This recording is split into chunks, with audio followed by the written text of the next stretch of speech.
Hello, welcome to my channel. இன்றைக்கி நம்ம mushroom biryani and baby corn 65 எப்படி பண்ணுறதுன்னு பார்க்கலாம். ஒரு ப்ரெஷர் குக்கர் ஹீட் பண்ணிவிட்டு அதில் ஆயில் ஆட் பண்ணிவிட்டு பட்டை, லவங்கம், ஏலக்காய், ஸ்டார் அனீஸ் ஆட் பண்ணிவிட்டு அப்புறம் ஸ்லைஸ் பண்ணி வச்சுருக்கிற 2 பெரிய சைஸ் வெங்காயம், ஒரு பச்சை மிளகா ஆட் பண்ணிவிட்டு ஒரு 50 to 60% அது குக் ஆகிற மாதிரி வதக்கி விட்டுக்கலாம். அப்புறம் கட் பண்ணி வச்சுருக்கிற புதினா, கொத்தமல்லி, அப்புறம் ஒரு தக்காளி, அப்புறம் ஜிஞ்சர் கார்லிக் பேஸ்ட் நம்ம ஆட் பண்ணிக்கலாம். ஜிஞ்சர் கார்லிக் பேஸ்ட் நான் 2:1 ரேஷியோவில் எடுத்திருக்கேன். இப்போ 2 பார்ட்ஸ் ஜிஞ்சர் அப்படின்னா 1 பார்ட் கார்லிக்கு, அந்த மாதிரி போட்டிங்கன்னா டேஸ்ட் நல்லாயிருக்கும்.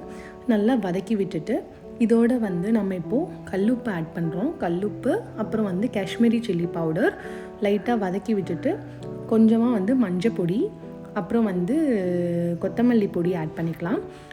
அப்புறம் தயிர் ஒரு 2 ஸ்பூன் மாதிரி நம்ம தயிர் ஆட் பண்ணிக்கலாம். தயிர் ஆட் பண்ணிவிட்டு நல்லா ஒரு தொக்கு கன்சிஸ்டன்சிக்கு வரா மாதிரி நம்ம நல்லா இதை வதக்கி விட்டுக்கலாம். இது நல்லா வதங்கின அப்புறம் மஷ்ரூம்ஸ் நம்ம ஆட் பண்ணிக்கலாம். மஷ்ரூம்ஸ் நான் நல்லா வாஷ் பண்ணி க்ளீன் பண்ணி வச்சுருக்கேன். அதை நம்ம ஸ்லைஸ் பண்ணி இதில் ஆட் பண்ணிக்கலாம். நல்லா மஷ்ரூம்ஸ் ஹை ஃப்ளேமில் ஒரு 30 செகண்ட்ஸ்க்கு வதங்கினா போதும். வதங்கின அப்புறம் ஒரு கப் தண்ணி ஆட் பண்ணிக்கலாம். நான் 1 கப் பாஸ்மதி ரைஸை ஒரு 30 மினிட்ஸ்க்கு நல்லா ஊற வச்சுருக்கேன்.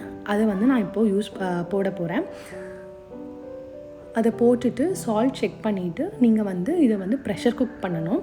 ப்ரெஷர் குக் பண்ணுறதுக்கு என்னென்னா நல்லா ஹை ஃப்ளேமில் வச்சுட்டு ப்ரெஷர் ரிலீஸ் ஆகும்போது வெயிட்டர் போட்டுட்டு லோ ஃப்ளேமில் 5 மினிட்ஸ் வச்சு ஆஃப் பண்ணிங்கன்னா நல்லா ரைஸ் உதிரியாக நல்லா வெந்து சூப்பராக ரெடி ஆகிடும். ரொம்ப போட்டு கிளறாமல் லைட்டாக ஜென்டிலாக மிக்ஸ் பண்ணி விட்டிங்கன்னு சொன்னால் ரைஸ் உடையாமல் நல்லா உதிரியாக வரும்.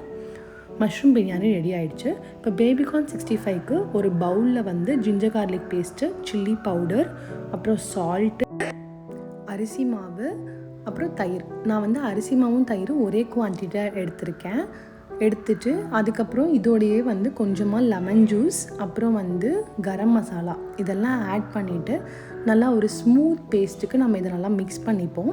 தேவைப்பட்டால் கொஞ்சமாக தண்ணி ஆட் பண்ணி மிக்ஸ் பண்ணிக்கலாம். இதை நல்லா மிக்ஸ் பண்ணிவிட்டு பேபிகார்னை நல்லா ஹாட் வாட்டரில் போட்டு எடுத்துட்டு அது இதோடு சேர்ந்து மிக்ஸ் பண்ணி ஒரு 10 மினிட்ஸ் போல் ஊற வச்சுக்கலாம்.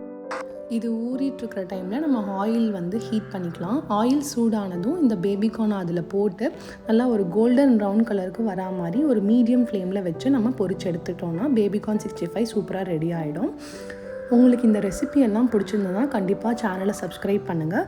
உங்களோட சஜஷன்ஸை கமெண்ட் செக்ஷனில் சொல்லுங்கள். தேங்க்யூ ஸோ மச் ஃபார் வாட்சிங்.